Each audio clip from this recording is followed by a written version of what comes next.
All right. Hello, everybody. Hopefully this class might be long, might not be. I essentially want to try something today. We're going to do, it's not a hackathon. I don't want you to think hackathon, because some of you were adamantly against hackathons. But basically, as a class, we're going to build a small website, very small, using some API data that we're going to pull back. So we're going to do that together today. Hopefully today. If not, we'll move it to next week. Not really that big of a deal because we're on the last lessons, which is APIs. Today we're going to talk about JSON, the JSON structure, so that you fully understand what JSON is and how it looks, because you will use it extensively out in your career. You may also see the very nasty beast known as XML. Don't get nervous though, you already use XML. You just don't realize you're already using XML. Every time you code out an HTML page, you are using XML, because it's an XML-based language. So XML is not hard to learn. It takes you 30 seconds to figure out what's happening. We're going to talk a little bit about it today. But yeah, main focus is JSON.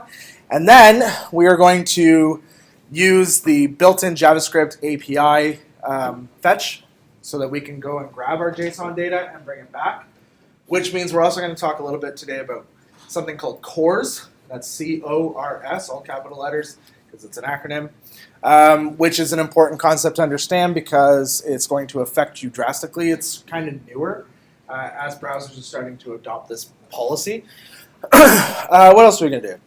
Yeah, and then next week, we're going to wrap up whatever is left over, and then we are going to review for the rest of the class of next week. So it's totally up to you. If you are like, I know JavaScript backwards and forwards, I don't need any review, that, come for the first part of class to finish up whatever we're finishing up, and then feel free to dodge out, or don't come, it's totally up to you. Otherwise, we'll do the review, then everybody's kind of in a nice, happy place, knows what to study, knows what to get prepared for, and then the test will be the following week. Exciting, eh? Right at the crunch time, right at the end. The time where you get 60 assignments and labs and projects and everything else, they're all due the same damn day. Except for I found out mine's due later, I guess, because it's due the 17th. Yeah, so that's fine. But the assignment 2 is not even that hard. It's actually pretty. It's not fine, that's fantastic. It's fantastic. Who's actually cracked assignment 2 open? Not yet? Yeah. It's not hard. It's not hard. It's easy. I'm guessing, seeing as how I could code assignment 1 and we did it in a half hour, I'm pretty sure we could code assignment 2 in half that time. So probably for a lot of you, maybe 2 to 3 days, but it should be good. It should be there. But now you guys are professional JavaScript programmers, right? So you should be able to just whip through it. Anybody having nightmares about this topic? So last week we talked about object prototypes. We went through and we did 2 different ways of doing it. One, we used the object constructor, where we basically create a function. And then using that function, we instantiate an object from it. That automatically copies over any properties we've defined inside our object, copies them over to this new object instance. And then from there, we can actually add new methods to it using a very, very important property that gets added to function constructors. Does anybody remember what that property is called? It's extremely important. Prototype? Yeah, prototype. So using the prototype, we can actually add new properties, we can add new methods, right? But as everybody, I'm sure, remembers, I am not a big fan of the constructor version of it. I find it kind of unclear. I do much prefer the other method, which is using an object literal, which is what we did in part. Where did we do it?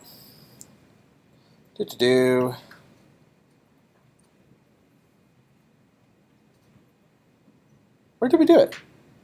Oh, there we go. Yeah, in step 23. We created an object literal called food, and then from food we inherited from it and created vegetable, and then from vegetable we inherited from it and we created carrot. The problem is a function constructor forces you that when you instantiate it, if you have any values in the constructor, any parameters in the constructor, you have to pass them, right? That's one of the downfalls to a function constructor. Sorry, one of the benefits or downfalls, depending on how you want to look at it, is that when the person actually goes to integrate whatever it is they have to actually fill out the constructor, which is when you guys build classes and stuff like that. That's what you use a constructor for, so that you get, your preliminary data right from the get-go. So maybe the answer is not either object literals or function constructors, but often probably a blend of both, right? Use one to initiate the whole process, and then use the other to just simplify it instead of using the prototypal method, right? Either way, we took a look at that. We reviewed it. Any of the stuff for the test to deal with prototypes will come from this page. I promise you that. It won't be anything that you have to go research or look up. It will automatically come from this page. Okay? So as long as you know where to find it, this page, as long as you know where to find this page, you should be okay. You should be able to find the information you need. Does that mean you don't have to study? No, you should, right? These tests that I do, I like to make them nice and big because then it weeds out the people who didn't study, who are copying off their buddy, so on and so forth. Just weeds them all out, right? And then slowly the cream rises to the top, so to speak. That's what I love about those, because you can't cheat. You don't have enough fucking time to cheat. All right. So that was object prototypes last week. Any questions about object prototypes? Anything that you may have thought about through the week that you wanted to ask? No? Okay. How many of you actually understand them and are like, dude, simple? Yeah, a few. Cool. I think that's like the percentage of the world that understands prototypes. It's roughly 2 people. Those 2. All right. So today we're going to do something a lot easier to understand. We're going to do JSON and APIs. The lesson is already uploaded, the completed lesson, underneath my Netlify right in here. And a cool thing today is we're going to set up your own Netlifies. So you guys will actually be able to push your own stuff to Netlify. If you don't want to use Netlify, that's totally your choice. However, you are going to hit an issue with cores, which you will have to resolve on your own because every server is different, and depending on the language you're working in, it's different as well. So I would prefer you just use Netlify if you can. But before we do that, let's start off by grabbing starter files. So you'll find these under week 12. So hard to believe it's already week 12. I'm just going to change mine to say Tuesday. Tuesday. I don't know why I did it that way. As soon as I unzip it, it's not going to make a lick of difference anyways. There we go. Over there. Let's see here.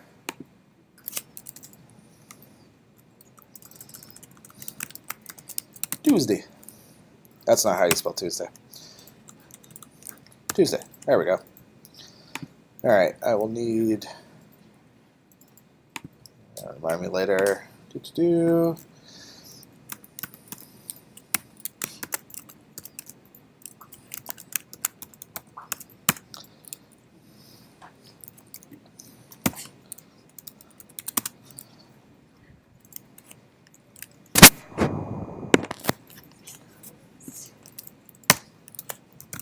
And live server. Cool, so we're going to start with part 1, obviously. Oh, it would help if I opened up the file.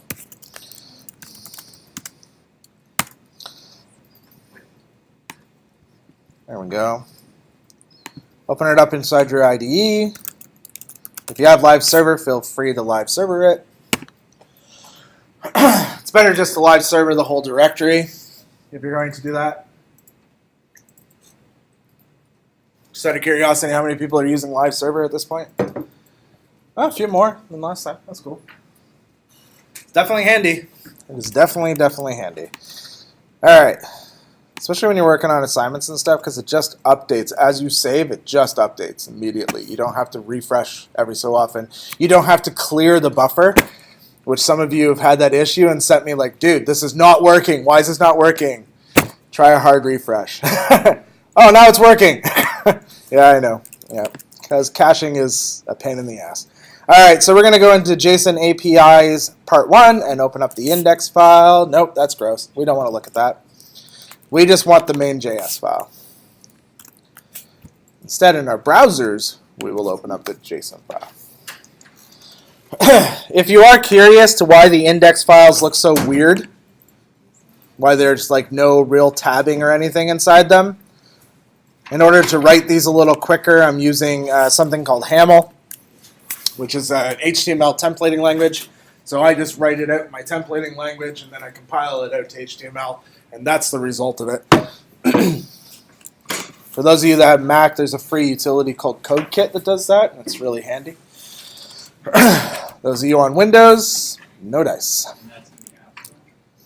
I don't know if CodeKit's in the App Store, actually. So today we're going to talk about JSON and APIs. So while these things are different, they do go together, right? Kind of like toppings and ice cream. JSON is our data structure that we use, and we tend to pass JSON around. And quite often when we're working with an API, that's usually how we receive the response from the API, is usually in JSON or XML. And the reason why we receive them in this format is because it's easy to understand the data. It gives definition to the data. It provides some kind of syntactical understanding to it. So I'm just going to make this a little bigger so you can see what's going on here. Is that readable? Yeah, semi, kind of. So below are the two common data structures that you will see when dealing with data, either that you're storing or you may be retrieving from a third-party source. Now, 90% of the time, this is true now, 90% of the time the data you receive will be in JSON format. Okay? JSON stands for JavaScript Object Notation. Right? The whole idea is that when you receive back your JSON, it's in JavaScript format already. It's already a literal object that you get back, which is really cool if you're using something like Node and Mongo and Express and JavaScript or React on the front end. If everything you're using is JavaScript, JSON's fantastic because you don't have to do anything to it. It comes to you. You can work with it just like you would with any other JavaScript object. It's fantastic that way, right? XML, not as much. XML comes back in this format, and like I said, you've already really seen XML anyways because you're using an XML-based language when you type out HTML. HTML is the same idea. It's just tags, right? Opening and closing tags that encapsulate some sort of data. And the tags, the names are not like, so what I'm looking for. The names are not like keywords. They're not assigned keywords, right? The names are whatever you come up with to basically describe your data. No different than our JSON block. It's the same idea. When you set those keys, you're just basically assigning a key to a chunk of data to give it representation, right? Just like when you label the Tupperware container and say leftovers, it's no different. The thing inside is irrelevant. The label hopefully is describing the thing inside, right? You hopefully don't label it Tupperware or the Tupperware container leftovers and then put nuts and bolts in it, right? Somebody's going to have a really terrible food. All right, so XML was a common format that tended to be used to give data. It's quite old. You will see it from time to time with, who was it? It was Pine Ridge's Pet Center. These guys. So these guys, they have a lodging request form. You fill this thing out, and then he decides, it's kind of a bit elitist. It feels elitist. You fill this out, and then he kind of decides whether or not he wants your pet to board with him. And if he approves your request, he sends a request for payment, like usually a request to deposit or whatever. Anyways, he does his system through Moneris. Moneris's data that comes back is in XML. It's all in XML. So older companies like that, it costs a lot of money to start changing things out, right? Plus, it cascades. If you change your data structure from XML to JSON, that cascades. It now affects everybody using your API. So usually you wind up with versions of your API. You'll have V1 and V2 and V3. Anybody who's actually worked with Facebook knows that because Facebook's notorious for deprecating their API revisions every 6 months. They just change it out entirely, and then you have to completely redo sections of your app because all of a sudden they've changed everything. We have that issue actually at G-Shift. Anyway, so when XML is not 100% gone. It still is around. You will still see it, but it's not hard. Do you find that hard to read, really? The XML structure, it's pretty understandable, right? And if you look at it beside the JSON, I would actually say it helps the JSON to be a little bit more understandable. But it's not hard stuff to work with. It's pretty easy. Yeah, so but the other thing is too about JSON, you can actually even see it from a byte size. Like the number of bytes to create this structure is much less than the number of bytes to create this structure, right? JSON is smaller. It's easier to transport. It's more compressible. It is faster. It is cleaner. But the biggest asset, I would say, to JSON structure is just that if you're using JavaScript frameworks, it's already native to the JavaScript framework, which means you just work with it like you would any other object. And a lot of programming languages provide support tools for it. So in PHP, we have JSON.parse, which looks like this. JSON. Or no, sorry, no. Wrong language. This is Ruby. This is Ruby's. This is PHP. Decode JSON, right? If you're working with JavaScript and it's just a big string, it looks exactly the same as this one. So on and so forth. There's always things in languages to work with JSON. There are things in languages to work with XML as well, but this is definitely cleaner and easier to work with. And usually when these things parse, they parse out to what they need to parse out to. So like if you do decode JSON in PHP, you get one of their, they call it an array, but it's a dictionary kind of, right? Which would be like skew, and then your value, and then the next one, name, and whatever, right? So on and so forth. If you do it in Ruby, you get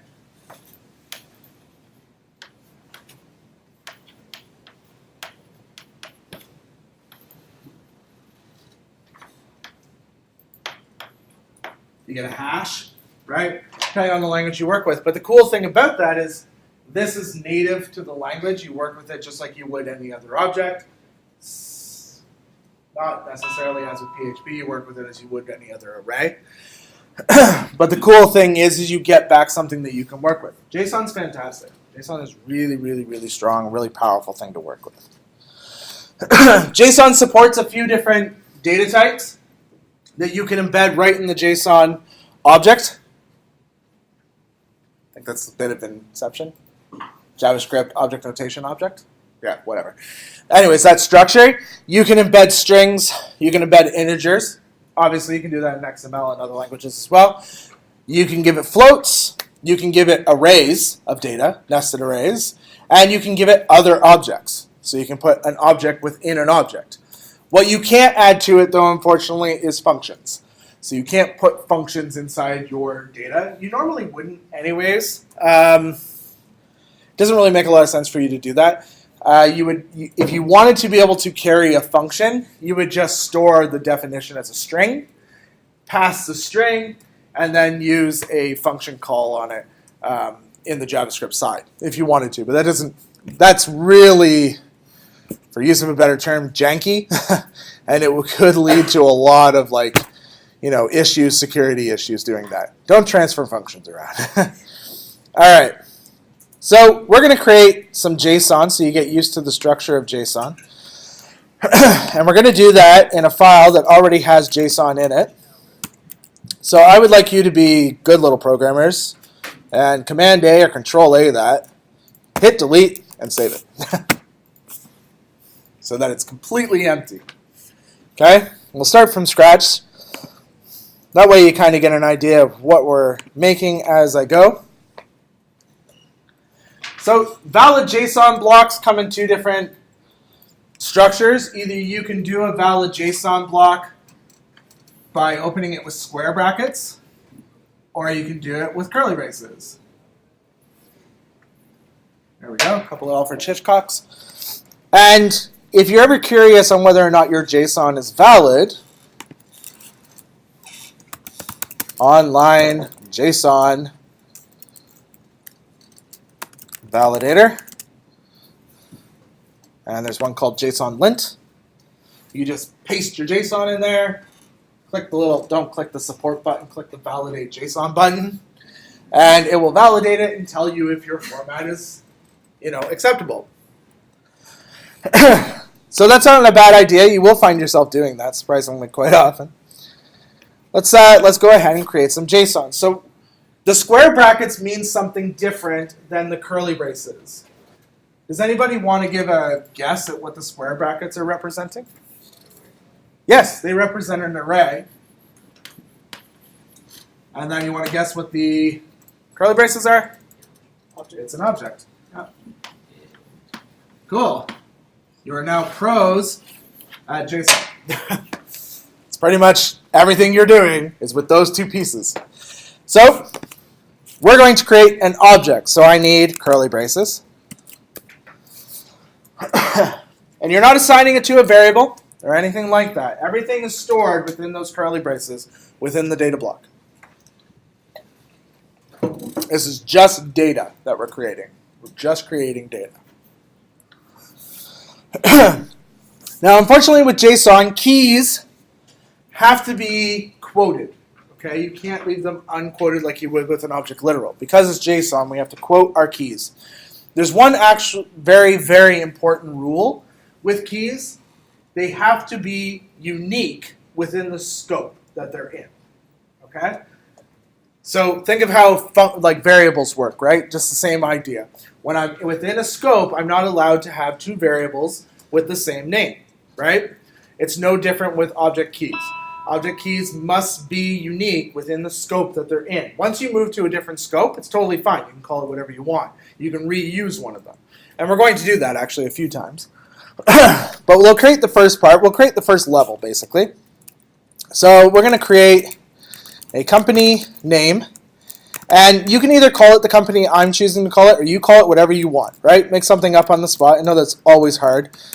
Examples are hard. I'm going to call it Bob's Bait and Tackle Shop. I'm foreshadowing. Next semester, you get to meet more Bob's Bait and Tackle Shop. I'm going to give Bob's Bait and Tackle Shop a street address. Street address 1. And these can have spaces in them if you want them to. They don't have to be written like this. I just force of habit, I guess. It's easier if you write them like this, though, because it's easier to copy and paste them. So I'm going to make Bob's Bait and Tackle Shop at 456 Flounders Lane. Super corny. There's more. Street address 2. I'm going to say it's unit number 24. I don't know why, but 24 just felt like the right number. His city. I wrote down watershed, but I'm going to go with Waterloo. Makes sense. Anything with the word water in it. Province. That's in Ontario, obviously. Oh, see how it goes pink in my IDE? That means you're doing something wrong. It wants quotes. You done goofed. Yeah. I'm going to give him an established date of 1965. Yes, his business is still active, so we'll say true. We're going to give him a slogan. I don't know if this is appropriate, but we're masters of bait. One person got that. Featured products. No, wait, I'm going on way too far. We'll stop there. Stop at slogans. There we go. Now, you can use, or can you actually? Let's find out. This thing is called a trailing comma. Right here. Some languages support it. Some languages don't. Basically, what a trailing comma means is that I can write a list of items. I may write more items in the future, so I'm just going to leave this comma here as opposed to getting rid of it. Some languages blow up. They don't like trailing commas. They freak out. I don't know if JSON freaks out. We can find out, though. We can go to our JSON Lint, paste our code in there, hit validate. Nope. You see, it doesn't like the trailing comma. So we'll get rid of the trailing comma. We can try that over here as well to make sure. Yep, everything's cool. So, yay for the validator.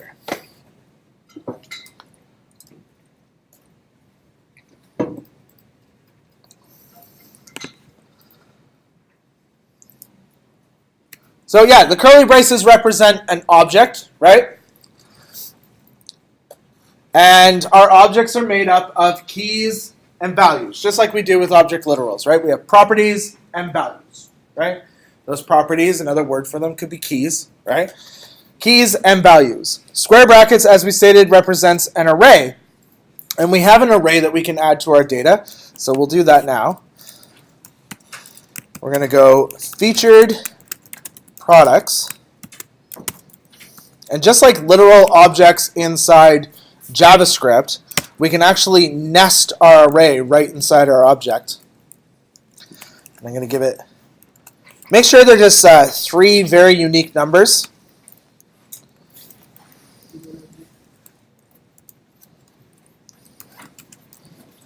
And 1, 2, 3, 4, 5. There we go.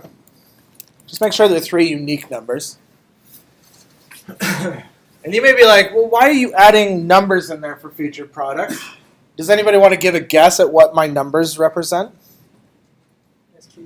Yeah, they're representing the SKU, which is a unique number, right? It's a unique identifier for that particular product. So I don't want to store a copy of the item in here, the product in here. I want to have like a list of products. And all I really need to do is create a relationship. You guys are doing relational databases, right? I'm just creating a relationship. I only need the number so that I can reference the product. So that's what I'm doing there. So in addition to supporting a nested array, it actually also supports nested objects. So we're going to do that. We're going to add products. And products is an array. And I'm just going to create the first one, and then we'll just copy and duplicate it and change like 3 fields in each one. So it's going to be an array of objects. Right? All right. So we're going to have SKU. And make sure you use one of the numbers that you have written there. There we go. That way you can match them up. Name. I'm going to say worms. I'm going to say its weight. Comes in a 1 kilo. I'm just going to pretend that it's kilo. I'm just going to use an integer. That will represent kilograms for me. Its dimensions will also be an object. Can you see past the monitor here, Nathan? Are you having trouble seeing past the monitor? Is that better? No, we're good. Okay. Thanks. I can also scroll up a little. Yeah, that's it. There we go. All right, so the dimensions is an object, so it needs keys and values, right? So I'm going to do height, width, length.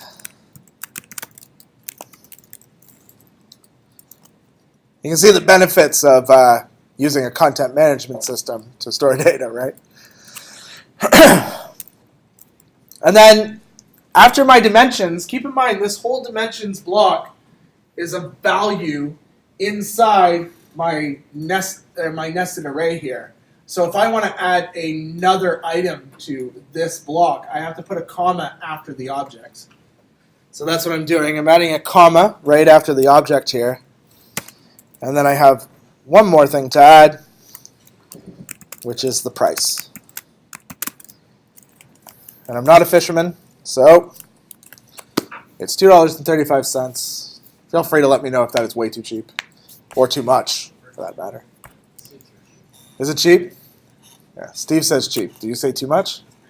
It's pretty cheap. It's not as cheap as digging them up yourself. That's true. Do you want to give me a valid number? What's a valid number? Yeah, you see, now you're on the spot. You don't buy worms by the kilo? I guess it's a lot of worms, isn't it? But I mean, like, they put him in dirt. Maybe this guy's a cheapskate and just puts a lot of dirt. And you get like 5 worms and a kilo of dirt. Don't worry, they'll mate. Cut him in half, and then you got 10. I don't know why he sounds like he's from Jersey, but we'll go with it. All right. Now I'm going to duplicate this whole product. Yes, Vlad.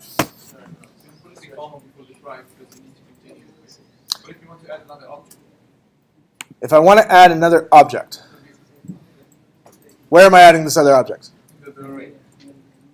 Where? Right where my cursor is? Yeah, so I can actually copy this whole object and paste it. So now I have 2 products. Yeah? Okay. So we need to change some of these numbers out. I'm just going to make the top 3 products the featured ones. So I'm going to make this number. So I'm going to copy it, paste it on this SKU. And we're going to go minnows. Minnows. And basically everything is the same except for minnows cost a bit more. Another probably not correct number. And if you're adding products for your fake business and you don't want to use worms and minnows, I completely understand that. No worries at all. It's transportable for sure. Let's create a few more. Whoops. I'm going to paste another one in.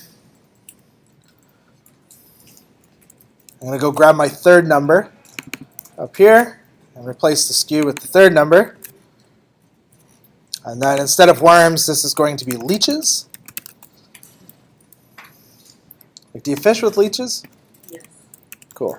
And they're going to be $4.65. And all of these packaging sizes are the same until we get into the next 3 products, and then they're kind of ludicrous sizes. So we have some kind of like, difference. Make sure you're cleaning up your commas, right? Each one of these is a new value inside the array, so you need to make sure you have that comma separating each of the values, right? Because if you don't have the comma, it won't work. It'll blow up. When we're done, we'll put the whole thing inside our JSON validation thing and make sure it validates it. And we know for sure. Right? All right, let's add the next one in. There we go. And just come up with a different number. I'm just going to add 9 to the end of it instead of 8. It's not going to be worms. It's going to be blue whale. It'll be, its weight, I looked this up actually, it's 140,000 kilos. And we obviously need a bigger package, so it's 300 centimeters by 400 centimeters by 3,306 centimeters. And I'm guessing, I don't know what the price of blue whale is on the black market. I'm not So, sure. I'm going to go with 123,065 cents.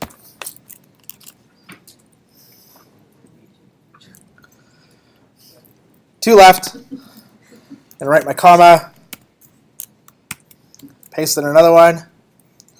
I'm going to change this from 78 to 80. And it's going to be a Kraken.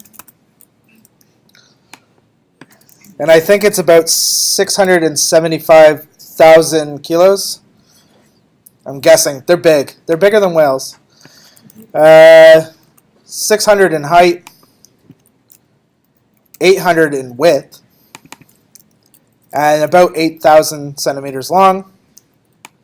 And I mean, they're hard things to find. So $234,568 and 23 cents, we'll say. 19.6 million. 19.6 million. I'm guessing it would because you got to pay for the yacht and everything else, and everybody to go find them. I mean, you need the person in distress too. I'm sure they cost money. Distressful people are not free. There we go. We'll have one more, one left. This is the colossal squid. These are not fictitious, by the way. Colossal squids are real. I mean, maybe krakens are real too. I don't know. But colossal squids are not real. My daughter and I watched a video on them. They're pretty weird. Anyways, they're about 75,000 pounds, or sorry, kilos. That is accurate. I looked that one up. They're about 100 centimeters in height, 200 centimeters in width, and about 1,400 centimeters in length. And they're a little cheaper than krakens and blue whales. They're about $23,006.74. And that is the last one. I mean, you can add more if you really want to. It's totally up to you.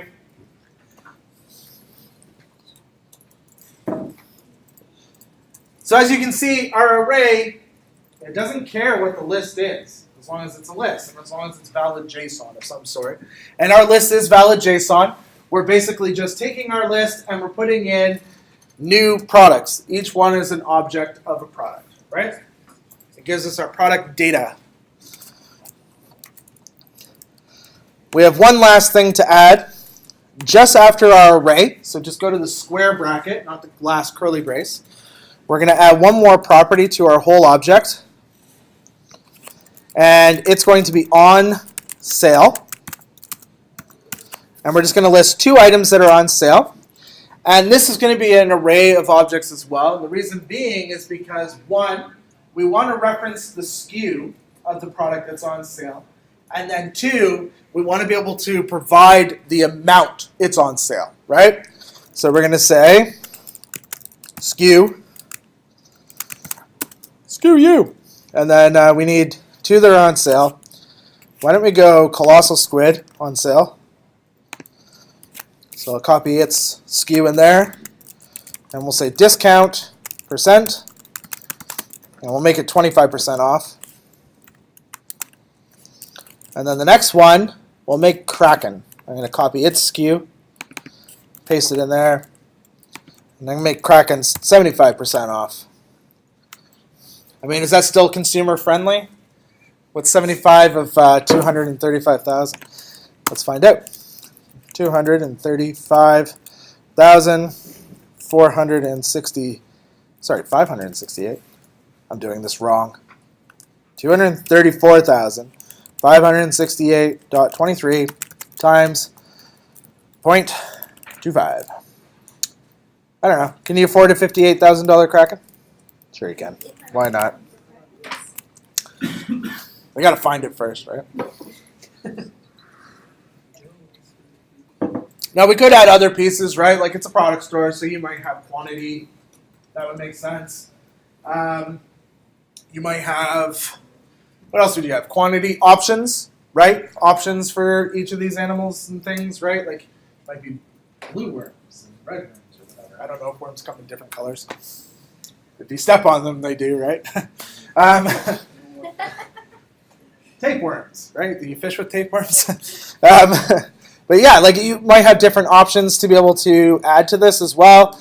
But whatever, we just need a data block. So we should validate this data block, make sure everything's good. I'm going to hit Command A, Command C. If you're on Windows, it's Control A, Control C. If you're on Linux, it's Control A, Control C as well. I'm going to go to the validator. I'm going to paste over top of this stuff here. So there's my big JSON object. Click Validate JSON. It's valid. Anybody get not valid? Anybody try? To see if it's valid? No, you guys are just going to wing it. You're rebels. You're hardcore. All right. Anybody still typing this thing out? Like, I mean, you don't need all 6 products. It's totally up to you. Okay, cool. Then we're going to move on. I just want to get through this, and then we'll do the quick lab, and then we'll take a break. Well, we'll take a break at the same time. So in this object, as you can see, we have multiple structures here. And something that's interesting, in most IDEs, you get the ability to collapse structures, right? So if I go to the top, I get this little arrow on the left side. I can collapse my whole data structure, right? I can open it up and I can collapse different sections of it, which is kind of handy when you're working. So if I want to collapse all the products, I can go ahead and collapse them individually. So there you go, there's our 6 objects, right? And I can collapse this on sale array if I wanted to. And the feature products array, right? So it's a little bit easier to see everything. I could just collapse the whole products thing. So there's our top level properties, right? Company name basically is address information, some information about the store, and then some information about the products, like which ones are featured, which ones are actual products themselves, and then the on sale items. And that's all inside that big data.json block. Now, when you're pulling JSON from a database, it can obviously get a lot more severe, right? You can wind up with pretty large JSON objects with tens of thousands of records. That's not uncommon. That's the cool thing about JSON, because it's so lightweight and it can be compressed. Like all those tab characters and all those space characters can all be stripped out. So the JSON is just one gigantic minified object that you're transporting. You can go ahead and transfer that through, and because it's so small, you can work with tens of thousands of records pretty quickly. And it's a lot faster than, like querying the database for each one. You just send it back as one gigantic object. That's why Mongo's a bit quicker than like Postgres or any of those guys, or SQL. Mongo's usually quicker than SQL. All right, now we're going to work with remote JSON, because that's the whole process. We could take our data.json object, we could include it as a source inside our file, and then go ahead and retrieve the data that we want from it. That's totally doable. But I want to show you how to actually reach out using fetch, which is a Google API method, a JavaScript API method, that we can actually reach out, grab data from a remote host, and bring it back. Now, to make this a lot simpler, I want us to just do it on our own sites, right? So hence why I would like to use Netlify. And I thought it's kind of a cool thing, because I know some of you have had issues with Azure, had issues with DreamHost, things like that. Netlify is free. You don't need a credit card to sign up for it, which is awesome. You can only host non-server side code on it, though you can use AWS Lambdas. It's okay if you don't know what that is. But essentially, AWS Lambdas allow you to create functions that run on the server, and you can call them and stuff to get them to do different things. But if you're only making static sites, which in this site, that's all we're doing. In this course, we're only making static sites. Then we don't need something as heavy as Heroku or Azure, when we can use something very lightweight like Netlify. Okay? So we're going to create a Netlify account to do that.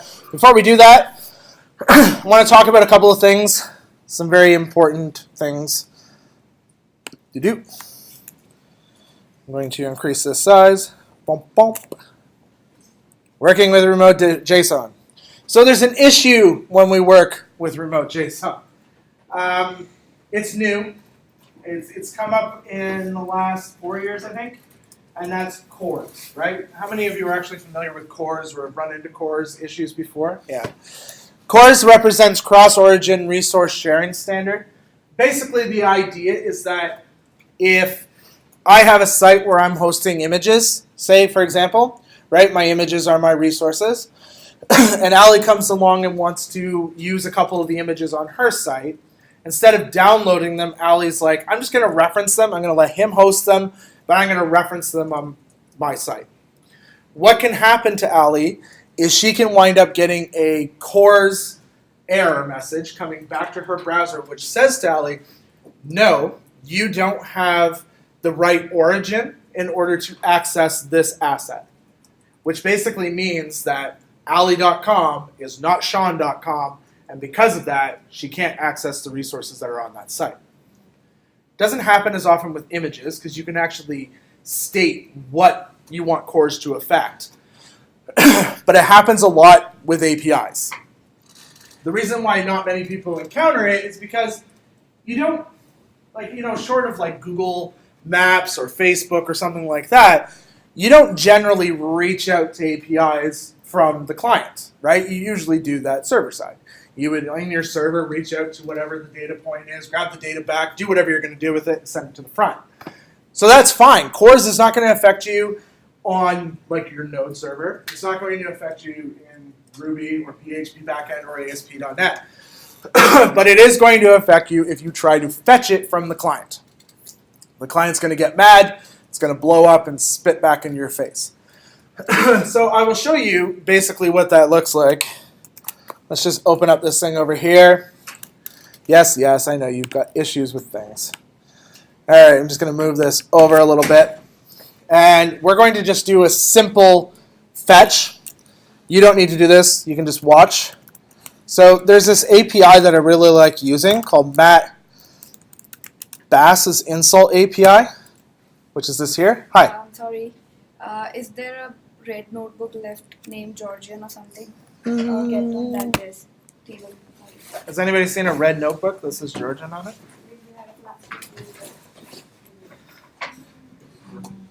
I don't see one. Yeah. Oh, there you go. Oh, a piece of paper fell out of it. Where'd it go? It's like right there. You left a piece of paper right there. Can you see it? Thank you so much. Thank you, sir. No worries. Yeah, no worries. All right, so the Matt Bass Insult API, it's pretty cool. If you want to play with it, you totally can. I usually use this. If you guys take my advanced server side for JavaScript, we'll be using Matt Bass's Insult API.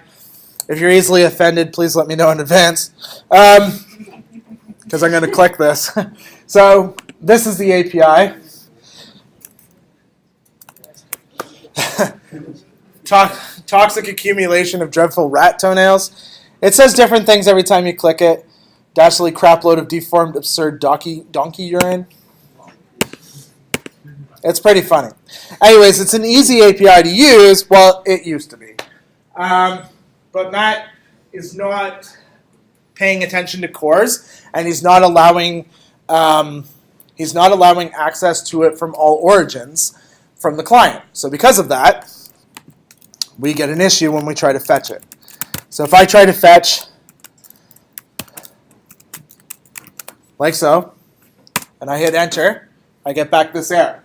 And it says, access GCS McKinnon.netlify to fetch from origin has been blocked by CORS policy. No access control allow origin header is present on the requested resource. If an opaque response serves your needs, set the request mode to no CORS.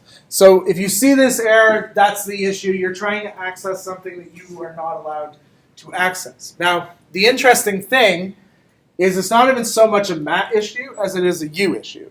It's your browser at your side not allowing this to happen to protect you. That's the whole purpose. And there's no way around it. You have no way around it unless Matt sends the appropriate headers back.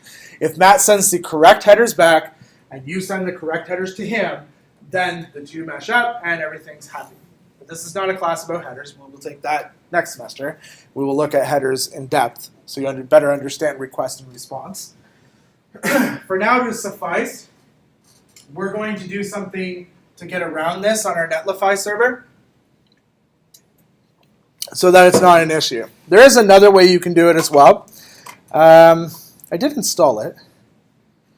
Yes, I thought I did. There is like no, that's the cookie one. Oh, here it is.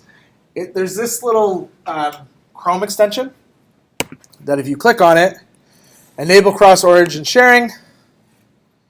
I will refresh my browser. Yep. And then I will try the fetch again. And I'm just going to get infinite pending. And it resolved. So that's me disabling CORS in my browser using an extension. The thing is, though, is your users are not going to have that extension. You don't want to be like, hey, you need to go download this third-party thing so that you can bypass the security settings inside Chrome. Because that's a big red flag. So, yeah, the easier way to handle this would be to fetch Matt's stuff from the server and then push it to your client would be the easier way to do it. Okay? But anyways, so that's CORS. That's a very loose description of CORS and everything about it. I did post a link in here as well if you want to read more about CORS and get a better understanding of what they are and how it affects you. Otherwise, we're ready to do the lab. Yay! This is like the easiest 5 points you're ever going to make because it's basically signing up for Netlify and then giving me your link. Is basically all it is. Yeah, most of you are probably already finished if you've been looking at this. Okay, so the first thing you're going to want to do. So you're going to wind up creating a new repository in GitHub for today's lesson. You're going to push the HTML, CSS, JavaScript, and JSON files from today's lesson up, right? You're going to navigate to Netlify and sign up. You're going to click New Site, click the GitHub link, and then just keep following these steps. So I will be here to help you. Go through these steps, set up your Netlify account, and then click Deploy Site. Once you're done that, you're going to submit your GitHub repository link and your Netlify link to me. And then you get 5 free points. Woo! So easy, right? All right, I'm going to pause it. We will reconvene at 5:30, which gives you time to also get food and anything else you need to do. Cool. Resume. Now that we've got all of this wonderful stuff, we've added all this wonderful stuff up to whatchamacallit for us, to Netlify. Now, how many of you were able to get the header file up to Netlify, like you actually committed it? How many of you didn't commit the header file? Yeah. Okay. So the header file is very, very important. Essentially, what I need you to do is, in that repository, open that repository up in your IDE, so you have it open, right? So if I was to do that, it would be, let's see here. It's my super blah one. How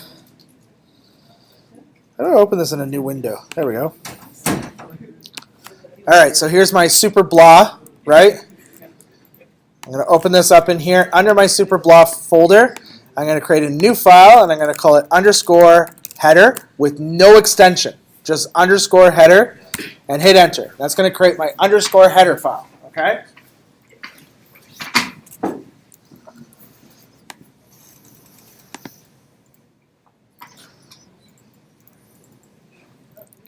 And then, in the Netlify, the heck is the name of the thing? There it is, part 1. If you scroll down to where this all is, inside that file, there's permission on it. Right here, these lines right here on step 2. We need to copy those. I'm just going to copy them and paste them in. Go. There you go. This tab that's here is not accidental. That has to be there. Okay, because it basically says this folder, and then everything tabbed in under that folder is its permissions. That's what you need to add to that underscore header file. Okay. Once you've got that, you're golden, pony boy.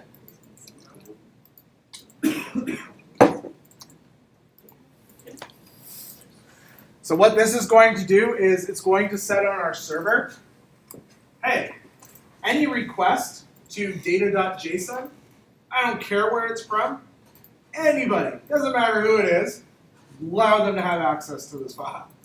That's what this is doing. So it's getting around our cores issue. That's why we need to do that. Otherwise, we'll have that cores message every single time, which is really annoying. This gets around the cores issue for us. Cool? Sorry, what type of file are we saving this as? Underscore header. There's There's no data type. There's no like extension type. It's kind of known as a proc file. Yeah, okay, I'm recording. It's kind of known as a proc file. So in Heroku, we have to use a thing called a proc file. In DigitalOcean, we had to use a proc file. Basically, what it is it tells the droplet, the box that's setting itself up, information we want it to do when it's doing its setup. So the underscore header, it's literally underscore. That's it. There's no extensions. There's nothing on it. This will load up by Netlify, and it gives Netlify information about how to set up the box. That's what's happening. Sorry, when I say box, I mean virtual machine, like virtual computer in the cloud. That's essentially what's happening. Yes and yes. 1 second. I was here first. Actually, whatever. I was here first. So is it just text when you say no? Like, what do you mean? As long as that doesn't add a file extension to it, yes, it is just text. But if it adds .text to it, you got to take .text off of it because it is just underscore header. It doesn't add anything to it, but it does have the image for a text file beside it. Sean, it just says file. I'm wondering if you need to view your hidden files and take a look at your extensions.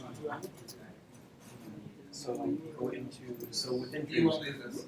So you have to create a file in Dream. Yeah, you have to create an underscore header file Double click in because you won't be able So to go access to this your file folder in Dream. via the API.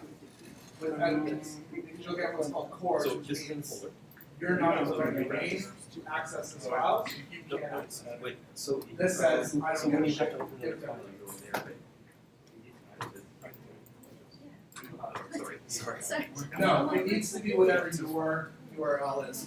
So yeah, as pointed out by this gentleman, this needs to be your path to your data.json file. I'm not sure how many of you actually saw that. This needs to be your path to your data.json file. So because mine is at the root, I can get rid of week 12 because it's literally right here. If you're under another folder, you need to keep adding those folders in. Okay? Super, super important. Yes, Alex. No, that wasn't an exasperating. Yeah, so you're not going to call that week 12. You're going to call that starter JSON APIs and data.json. With a slash in front of it. Because it's the root.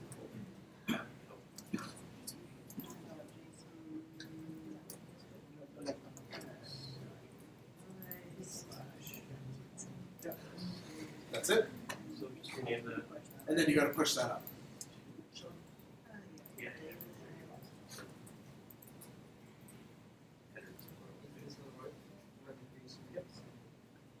If it's in the root, yes. Then it's perfect. Correct.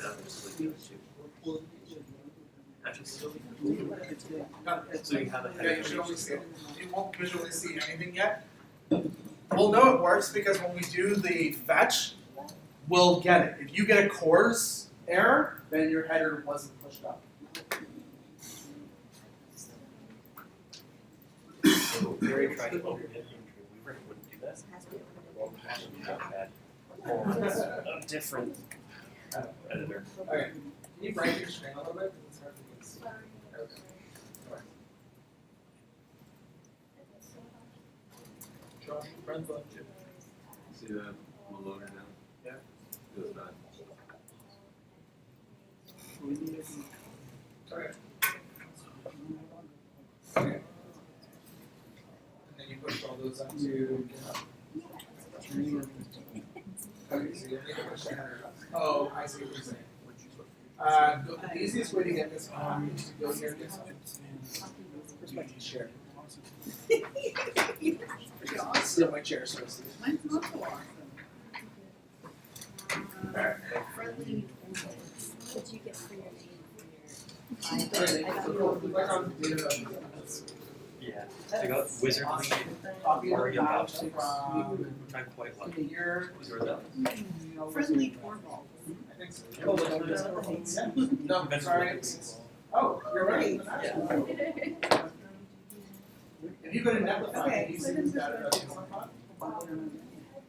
The adjective friendly. Oh, it's a tin.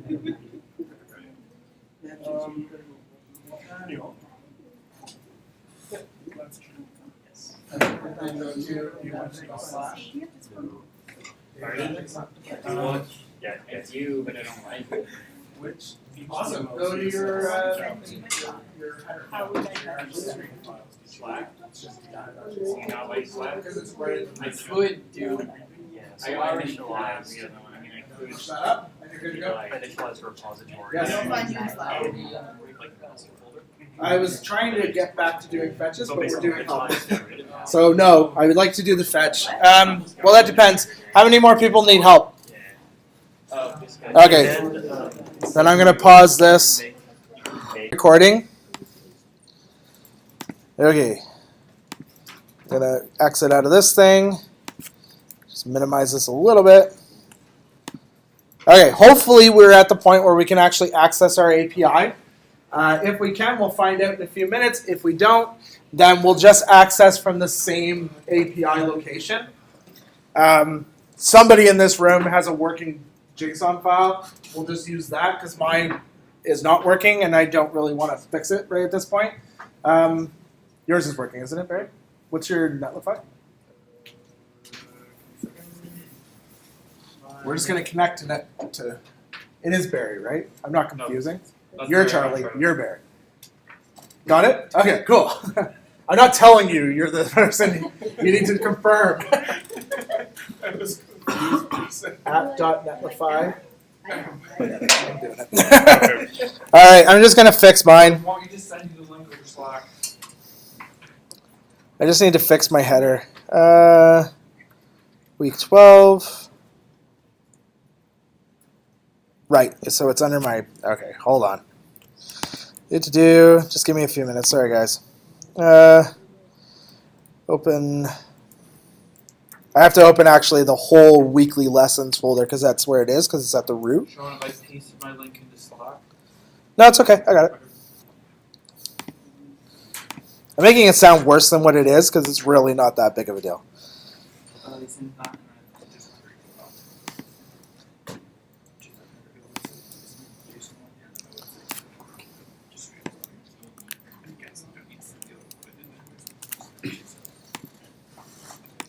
You can even watch me push. I go here to weekly lessons, fixed header, commit. I do a pull. It's like muscle memory at this point. And a push. Maybe next week if we have a bit of time, I'll even show you a bit of branching because I don't think you guys have done branching up to this point. Yeah, branching is extremely important. Like, my God, don't push stuff to master. When you guys are out on your co-ops, don't be pushing stuff to master. They will have a development branch or a staging branch or a branch called Hitesh, right? Did I get it? Yeah, there we go. They'll have a branch called Hitesh, and you push to Hitesh, and that is it. And then another person will move it over to master. Usually that's the way it works. All right. Okay. So if that's working now, I can find out. Well, we'll find out as we do this. Okay. So step 1, we're going to set our request URL. Before we do that, we're introducing APIs. This is a very brief introduction. This is not 100% coverage of APIs. Now, I was talking to that gentleman in the back corner whose name I'm not sure of. Josh. I was talking to Josh earlier, and I guess you guys in your ASP.NET classes will be doing some API stuff. So server-side API stuff is a bit different than the front. Not totally, though, because you can send authentication headers and stuff like that in order to request data. And maybe next week we'll do a quick shout to Google Maps and pull back a map. Like, we can do that. That's not that bad. Otherwise, this thing that we're about to do is very basic. It's a very simple API. When you take the advanced JavaScript class, we'll be doing a lot of API stuff, including creating our own authenticated API so that we can actually get data from our Node server to our React. We'll be doing a lot of crazy stuff at that point, so don't feel like you're missing out because you're not. Introducing APIs, very brief introduction. Often we want to use third-party data with our application, right? APIs, better known as application programming interfaces, provide methods for us to access data. There are several types of APIs, though many people associate API with RESTful APIs. So a lot of the time when people are talking about APIs, they're like, yeah, I know what that is. That's REST, right? Or SOAP, or whatever API method you're thinking about. However, APIs are not exclusive to RESTful or SOAP operation. In fact, when you open up your browser and we're interacting with JavaScript, you're interacting with an API. When you download a third-party library, that is an API. An API is literally a environment for you to perform application programming in. It's for you to interact with that particular library. It provides you helper methods and properties to make interacting with that library easier. RESTful APIs and SOAP APIs and things like that, they do kind of the same thing, but they rely on your URL, or better known actually as your URI, right? You'll see that word a lot, especially when you're dealing with RESTful APIs. And there's a few pieces that are extremely important when working with RESTful APIs. One of the biggest ones is the HTTP verb, okay? Don't feel like fretful if you don't fully get this yet. We will be doing this quite extensively in advanced server side. But essentially the HTTP verbs are how you send data back and forth between your server and between your requests. So think of it this way. Your user wants to access a page on your website. When they type in the address and hit enter, that sends a request using the HTTP verb get. That's what it uses. It literally says get this address. The server then says, cool, you want this resource. If you're using get, you are reading my resource. You want to read data. It's public, accessible data. Not necessarily public, but whatever it is that you're doing should be non-destructive. Okay? You're not deleting, you're not writing new data, you're not modifying data, you're just retrieving data. Okay? So we use the get, and often these get misused, but if you're doing it correctly, get, all it should do is provide information to whoever's requesting the resource. That's exactly what it should do. Okay? Post is another one that you guys use a lot. When does post usually get used? Anybody want to guess? Forms and PHP. 100%. You're dead on. Yeah, forms. Forms post data. They post data to the server. The difference between how a get looks and how a post looks, posts have a what's called a request body, and inside the request body is all of your form information, right? So it's keys and values. It's literally keys and values. You know the name field that you set inside a form element? That becomes the key. The value becomes whatever value was inputted into the form. And it creates this body of keys and values, and that becomes the request body. And then that gets fired off down the chain to the server. Now, numpties are going to tell you that post is more secure than get, which is 100% bullshit. It's not more secure at all. Even password fields are not secure in a post body because you can go look at them inside the header response underneath this wonderful thing, underneath the tools, network, click all, click refresh. There you go. There's every single request that is occurring on this page. Every single request goes through here. And as you can see, they're all GET requests. If you click on one of them, ta-da, you can actually see all the information that makes it up. So these are the headers. Here's the response headers. So we sent these headers, the request headers. The response headers come from what? Can you want to make a guess at what actually responds? We're the client? Exactly. The server responds. So here's all the server responses. Then we get to the request headers.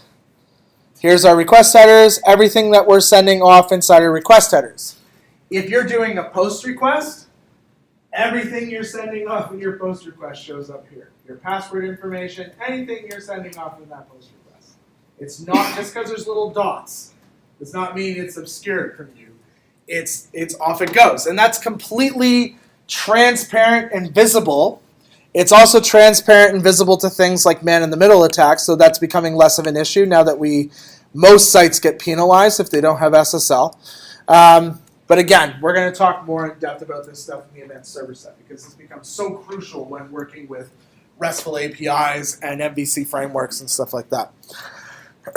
Anyways, the most important point to note is that these verbs get used whenever we do anything. And today we're going to use the get verb in order to retrieve our data.json block from our netlify address. Okay? And we do that by just using fetch. There's more verbs than what I've got written here. These are just the most common ones.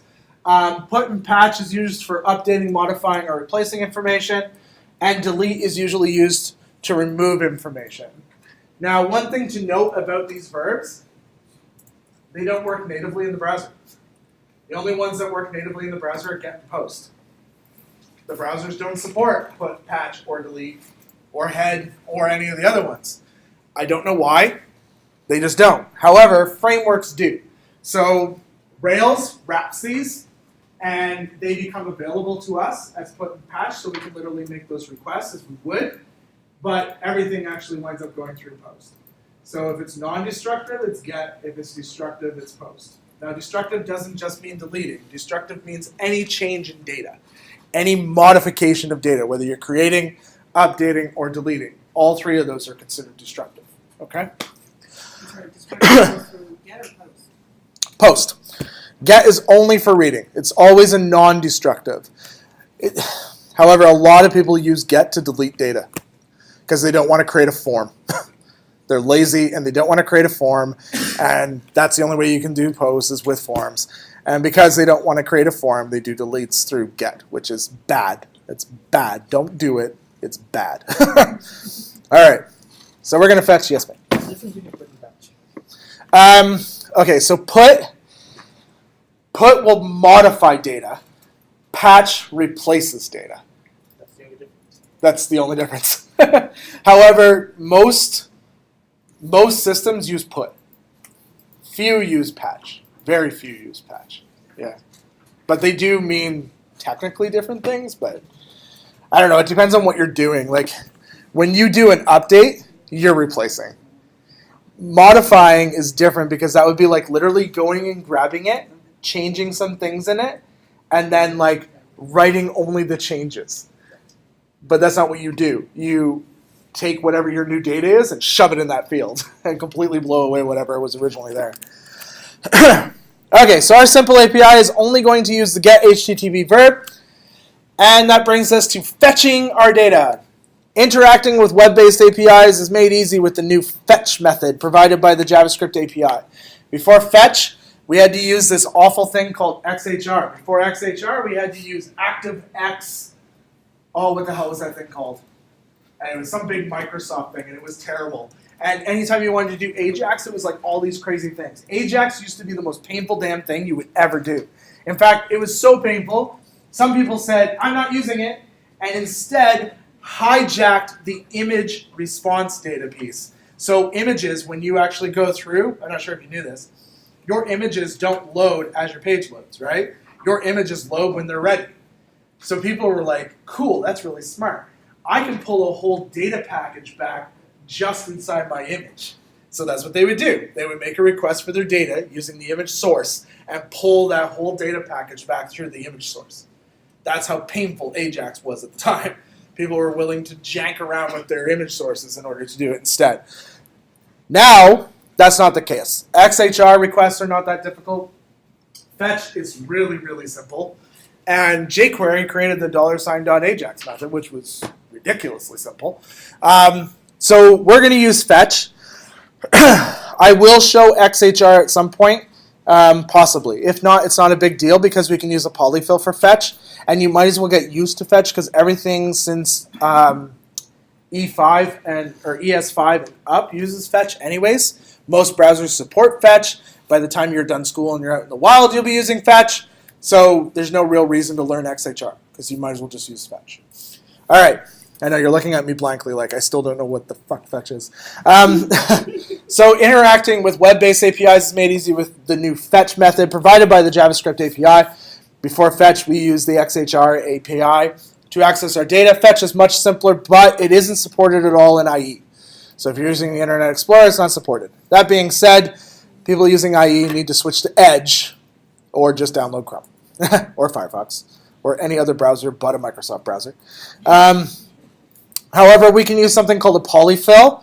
Just like, you know, when you have a dent in your drywall and you want to fill it up so it looks like the rest of the drywall.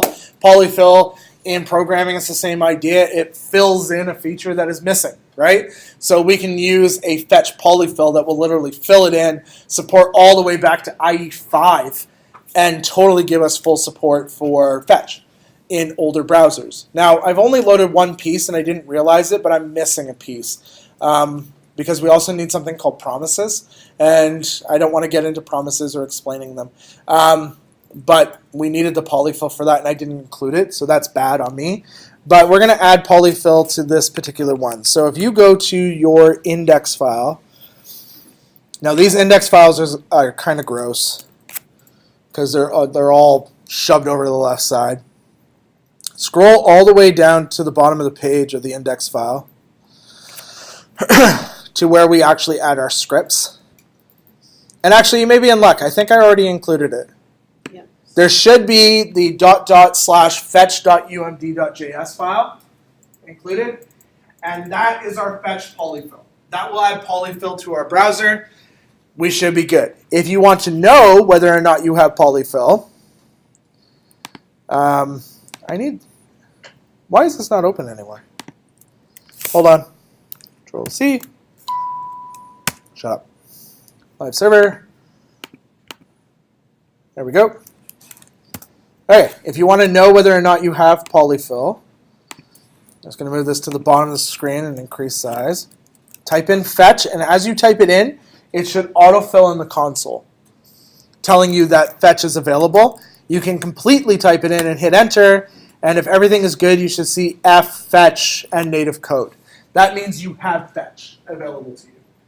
If you don't have fetch available to you, go download Chrome, or Firefox, or Safari, or any newer browser since 2010. Also, hang your head in shame. All right, so that's good there. I want this to shrink down. Cool, so I have fetch, so everything is golden there. Okay, so now we can move over to our main.js, and we're going to set up our requests. So the first thing I want to do is create a variable to store our URL. So I'm going to do const request URL equals, and you want to type in your netlify data.json address inside here.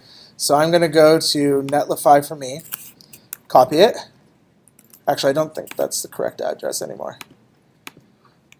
That's like week 12. /data. Actually, don't know where this is. Data.json. Nope. No, it'll be outside that. It'll be outside JSON. No, it'll be outside JSON part. Where is it? So just clear everything after and data.json. Ball. /data.json. You think it's in here, do you? Okay. I believe you. Mostly because it was. All right. I'm going to paste that into here. Cool. My URL is there. Not that it means anything. What? Oh, yeah. Don't put slashes. Use semicolons. All right. So now we're ready to fetch our data. Let's do this. I was very excited as I was writing this. All right.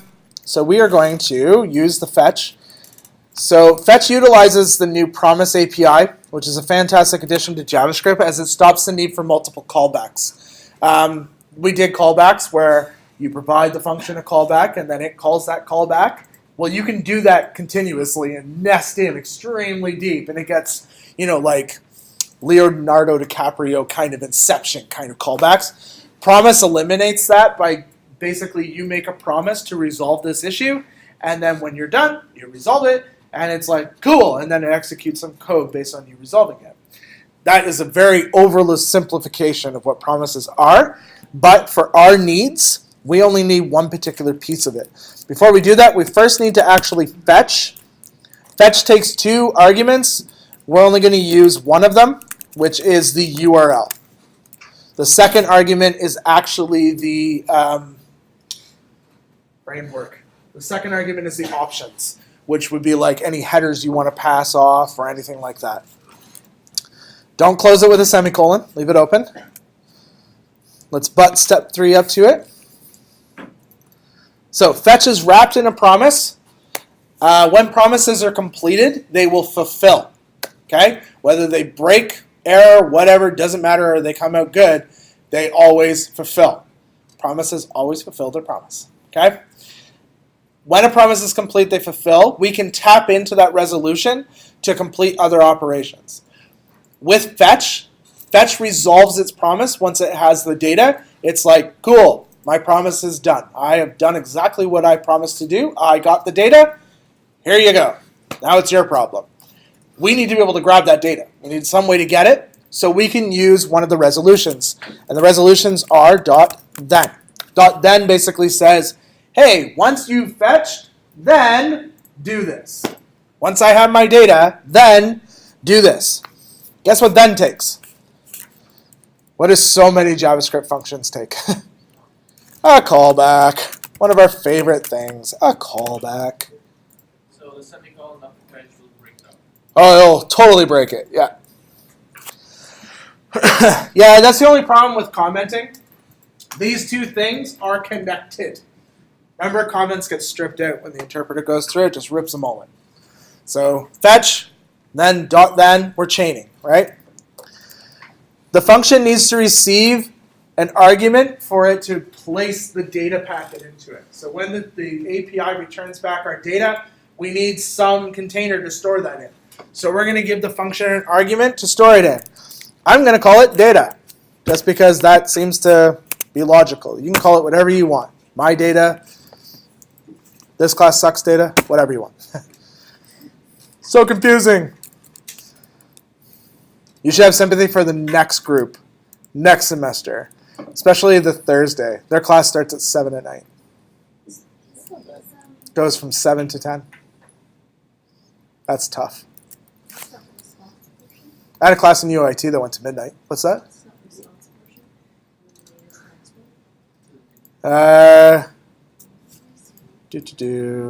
Yes. Yes, you are correct. Sorry, I got that wrong. It's not data, it's response, because it comes in two chunks.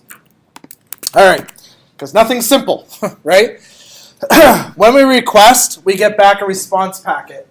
In the response packet is a data stream. Yeah, I know. Blah, blah. Don't worry all about that. The point is we get two promises. The first promise is, I got data. Here's your data. I can't look at my data yet. I have to wait for the second promise to complete. Then I can look at my stupid data. So we have to actually return the first one. So we're going to return it, response.json. That's it. Doop. That just returns it. Then we can complete the next promise. And in that one, we will have data. And that one can also be closed out with a semicolon. And for now, we're just going to console.log it.